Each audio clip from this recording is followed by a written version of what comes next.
Hirakud dam रो gate केमिति खोला जाए जदि सब गेट खोली दिया जाए तेबे कोन हेबो। हीराकुद गेट खोलिबाकू किए दियंती अनुमति टिके भूल हेले भासी जीव पूरा ओडिशा।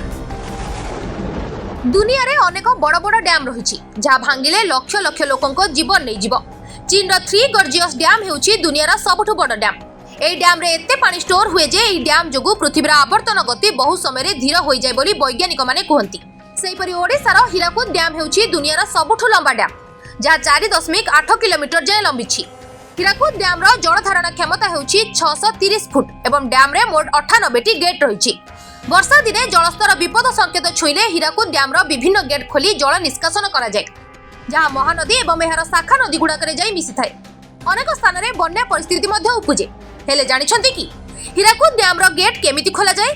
चलंतु जानिबा। हीराकुद डैम रे एते पानी स्टोर होई पारे जे जदि एहार सब गेट खोली दिया जिवो तेबे पूरा ओडिशा भासी जिवो। सेति पई वर्षा दिने परिस्थिति को अनुध्यान करी अल्प अल्प गेट खोला जाय। गेट खोलिबा पूर्वरु किछि नियम अनुसरण करबाको पड़ि थाए।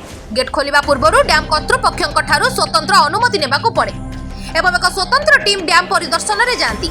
डैम गेट खोला जिबा द्वारा जे अंचल रे बन्या हेबार संभावना थाए सेही स्थानर लोकंको प्रथमे स्थानांतर करा जाय। एहा परे जाई गेट खोला जाय। गेट खोलिबा बेले प्रथमे 3 थरा उच्च स्तर रे एक साइरन बजा जाय जहा 3 रु 4 किलोमीटर जाय सुबि थाए।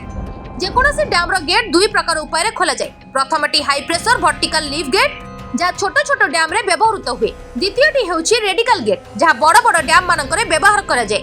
डैम गेट गुडी शटर भली तयारी होई थाए जहा हाइड्रोलिक किबा मेकानिकल प्रोसेस रे खोला जाय।